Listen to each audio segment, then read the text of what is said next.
नमस्कार दोस्तों। देश के अंदर राजनीतिक टकराव और राजनीतिक कड़वाहट इस कदर बढ़ गई है कि तिरंगा भी भारतीय जनता पार्टी और कांग्रेस को एक मंच पर नहीं ला सका।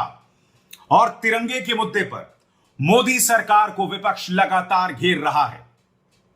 कांग्रेस भारतीय जनता पार्टी को याद दिला रही है कि आरएसएस ने 52 साल तक अपने मुख्यालय में तिरंगा नहीं फहराया। वो एक और तथ्य की तरफ लोगों का ध्यान आकर्षित कर रही है कि 3 लोग गए थे आरएसएस के दफ्तर नागपुर में तिरंगा फहराने। और क्या आप जानते हैं, उन 3 लोगों के खिलाफ आरएसएस ने कोर्ट में केस कर दिया था।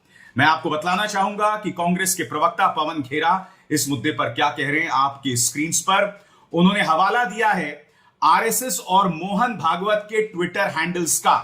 मोहन भागवत के ट्विटर हैंडल में मोहन भागवत की तस्वीर है और इसी तरह से आरएसएस के ट्विटर हैंडल पर सिर्फ आरएसएस की तस्वीर है, उनके झंडे की तस्वीर है। पवन खेरा कह रहे हैं, संघ वालों अब तो तिरंगे को अपना लो। मैं फिर दोहराना चाहूंगा दोस्तों, मुद्दा बिल्कुल साफ है। 2001-2002 में 3 लोग आरएसएस के दफ्तर जाते हैं वहां तिरंगा फहराने। इस मुद्दे को उठाने की 52 साल गुजर गए देश की आजादी को, और आरएसएस के मुख्यालय में अभी भी तिरंगा नहीं फहराया गया। उन 3 लोगों के खिलाफ आरएसएस केस कर देती है। आप और हम इसकी कल्पना भी कर सकते हैं।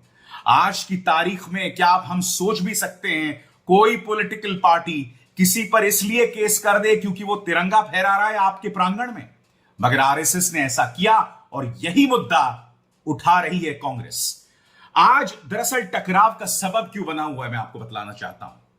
जहां एक तरफ भारतीय जनता पार्टी ने तिरंगा यात्रा जो है उसका आह्वान किया है। जैसे कि आपको याद होगा, 31 जुलाई को प्रधानमंत्री नरेंद्र मोदी ने मन की बात की और 13 से 15 अगस्त तक हर घर तिरंगे का आयोजन किया गया है। आज तिरंगा यात्रा थी। विपक्ष ये कह रहा है कि हमको निमंत्रण नहीं दिया गया, और दूसरी तरफ भारतीय जनता पार्टी ये कह रही है कि विपक्ष तिरंगा को खुद से दूर क्यों रखना चाहती है। मैं आपको बतला दूं, आज विपक्ष के तमाम नेताओं ने यह तस्वीर जो है वो इस्तेमाल कर रहे हैं। खासकर कांग्रेस जो है इस तस्वीर का इस्तेमाल कर रही है जिसमें देश के पहले प्रधानमंत्री नेहरू के हाथ में तिरंगा है। क्या कह रहे हैं जयराम रमेश आपके स्क्रीन पर।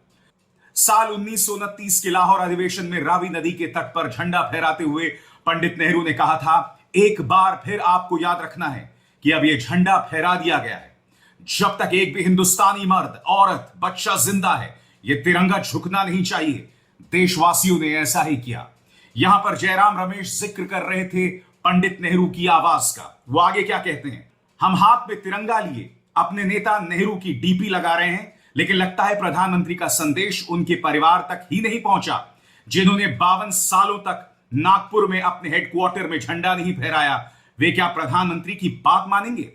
तंज यहां किसी और पर नहीं है दोस्तों, तंज यहां आरएसएस पर है, जिन्होंने आज के दिन भी अपने डीपी पर तिरंगा नहीं लहराया। इस मुद्दे पर क्या कह रही हैं सुप्रिया सुनीत आपके स्क्रीन पर। प्रत्यक्ष किम प्रमाणम, संघियों को तिरंगे से आज भी परहेज है। जी हां, जिक्र किया जा रहा है मोहन भागवत के ट्विटर हैंडल का और आरएसएस के ट्विटर हैंडल का, और दोनों जगह जैसा कि आप देख सकते हैं तिरंगे का नामो निशान नहीं है, और इसी मुद्दे को लेकर दोनों में है टकराव हो गया है। विपक्ष दोस्तों लगातार इस मुद्दे को सरकार को घेर रहा है। क्या कह रहे हैं तेलंगाना के मुख्यमंत्री के चंद्रशेखर राव के बेटे केटी रामा राव आपके स्क्रीन पर। हर घर तिरंगा तो ठीक है आदरणीय प्रधानमंत्री जी, हर किसी को 2022 तक घर देने वाला वादे का क्या हुआ मोदी जी? यह भी जुमला था क्या हुआ तेरा वादा? हर किसी को 2022 तक घर देने के वादे का जिक्र यहां पर केटीआर अपने ट्वीट पर कर रहे हैं। मैं आपको बतला दूं दोस्तों, इस मुद्दे पर प्रियंका गांधी और राहुल गांधी भी खासे उग्र हुए हैं। वो क्या कह रहे हैं आपके स्क्रीन पर। यहां पर देश के पहले प्रधानमंत्री नेहरू की तस्वीर का इस्तेमाल करते हुए प्रियंका गांधी वाड्रा कह रही हैं, विजयी विश्व तिरंगा प्यारा, झंडा ऊंचा रहे हमारा। अब इस मुद्दे पर क्या कहना है राहुल गांधी का, वो भी आपके स्क्रीन पर दोस्तों। देश की शान है हमारा तिरंगा, हर हिंदुस्तानी के दिल में है हमारा तिरंगा। और जैसे कि मैंने आपको बताया दोस्तों, भारतीय जनता पार्टी ने इस पर पलटवार किया है। क्या कहना है भाजपा के पलटू प्रवक्ता शहजाद पूनावाला का। जी हां, ये वही शहजाद पूनावाला है जो कुछ एक आध 2 साल पहले प्रधानमंत्री नरेंद्र मोदी को पानी पी पी कर गाली दिया करता था और आज ये भाजपा का प्रवक्ता बना हुआ है। ये क्या कहता है आपके स्क्रीन पर? क्या विपक्ष अब राजनीतिक विरोध के कारण तिरंगा का भी अपमान करेगा? जी हां, इसे कहीं ना कहीं तिरंगे के अपमान से जोड़ दिया है आज जब विपक्ष सवाल उठा रहा है आरएसएस पर। आरएसएस पर सवाल उठाना इस कदर छुपा है भारतीय जनता पार्टी को कि वो इसे तिरंगे का अपमान बता रहे हैं। संबित पात्रा का क्या कहना है, एक एक करके आपके स्क्रीन पर। बीजेपी के प्रवक्ता संबित पात्रा का बयान, किसी पर आरोप नहीं, किसी पर आक्षेप नहीं, तिरंगे पर अधिकार सभी का एक समान। इस बार 15 अगस्त बड़े उत्सव की राह पर हर घर तिरंगा पार्टी का कार्यक्रम नहीं, संबित पात्रा कहते हैं। आगे संबित पात्रा यह भी कहते हैं कि इसे पार्टी से नहीं जोड़ना चाहिए था और कांग्रेस दरअसल इसमें शामिल क्यों नहीं हो रही है। एक बात तय है दोस्तों, हमें ये नहीं भूलना चाहिए स्वर्गीय सुषमा स्वराज ने एक बार संसद के अंदर क्या कहा था, विपक्ष और सब लोग एक मंच पर आए, ये काम सरकार का है। हकीकत यह है कि पिछले 8 सालों में मोदी सरकार ने विपक्ष और सरकार के बीच इस कदर खाई बांट दी है कि दोनों के बीच कोई संवाद नहीं हो रहा है, तिरंगे के मुद्दे पर भी संवाद नहीं हो रहा है। जिम्मेदारी सिर्फ और सिर्फ मोदी सरकार की है, मगर दूसरी तरफ आप जानते हैं कभी ईडी के सहारे, कभी सीबीआई के सहारे, कभी इनकम टैक्स के सहारे किस तरह से विपक्ष पर निशाना साधा जाता है। ऐसे में आप खुद अंदाजा लगाइए, क्या दोनों के बीच में किसी तरह का संवाद हो सकता है? किस तरह से विपक्ष की सरकारों को गिराया जा रहा है, पैसे के दम पर, डर के दम पर। ऐसे में क्या आपको लगता है कि तिरंगे के मुद्दे पर एक साथ ये लोग मंच पर आ सकते थे? मेरा दिल कहता है और निजी तौर पर मेरा मानना है कि दोनों में कल संवाद होना चाहिए था और दोनों पार्टी के नेताओं को एक साथ सामने आना चाहिए था।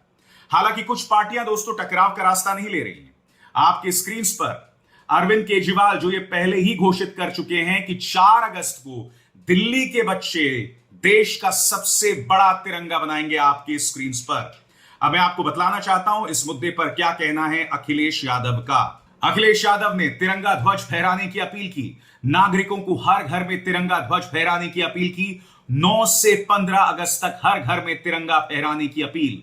तो ना अखिलेश यादव सीधा पंगा ले रहे हैं मोदी सरकार से इस मुद्दे पर और ना ही अरविंद केजरीवाल। फिर से दिखाना चाहूंगा दिल्ली के सीएम अरविंद केजरीवाल का ऐलान, दिल्ली में बनेगा दुनिया का सबसे बड़ा तिरंगा। वहीं कुछ लोग कह रहे हैं कि सरकार के कार्यक्रम में उन्हें निमंत्रण ही नहीं आया तो वो कैसे पहुंच सकते। आपके स्क्रीन पर यह है जम्मू कश्मीर के पूर्व मुख्यमंत्री फारूक अब्दुल्ला, नेशनल कॉन्फ्रेंस के नेता, कह रहे हैं तिरंगा यात्रा में शामिल होने के लिए हमें कोई निमंत्रण नहीं मिला। पत्रकारों से बात करते हुए संसद के अंदर उन्होंने ये जानकारी दी। 2-3 चीजें मैं स्पष्ट करना चाहूंगा। 8 सालों में क्या क्या हुआ है, पहली बार इस पर आपको गौर करना पड़ेगा। पुलवामा में हमारे जवान शहीद हुए और इस देश के प्रधानमंत्री ने खुलेआम एक मंच पर खड़े होकर अपील की थी कि क्या आपका पहला वोट पुलवामा की शहादत पर मिल सकता है क्या? शहादत पर वोट मांगा गया, जबकि वो एक इंटेलिजेंस फेलियर थी जिसमें हमारे 41 जवान शहीद हो गए थे। कायदे से उस मुद्दे को लेकर कटघरे में रखना चाहिए था, मगर ऐसा नहीं हुआ।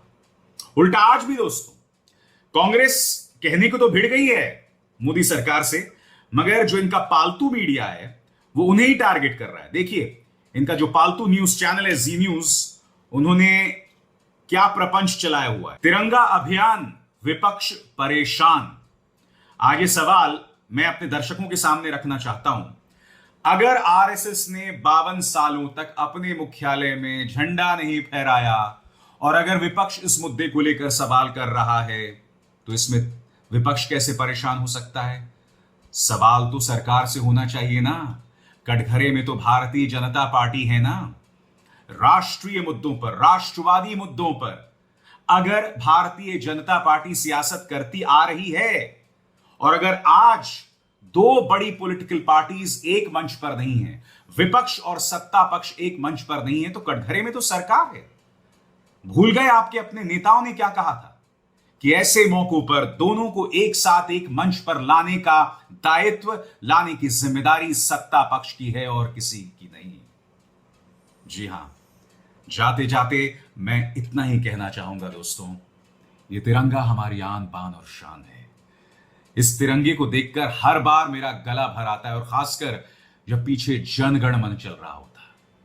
वाकई विजयी विश्व तिरंगा हमारा है ये। इसको देखकर जिस तरह की भावना आपके अंदर होती है ना दोस्तों, मैं आपको बात स्पष्ट कर दूं, अगर आप इस भावना की बेइज्जती करना चाहते हैं ना, तो आप इस भावना को राजनीति के साथ जोड़ दें। यह भावना धराशायी हो जाएगी। इसलिए जब हम तिरंगे को देखते हैं तो देश के बारे में सोचें, उस जज्बे के बारे में सोचें जो इस देश को भारत बनाता है, जो इस देश को विजयी विश्व विजेता बनाता है। अभिसार शर्मा को दीजिए इजाजत। नमस्कार।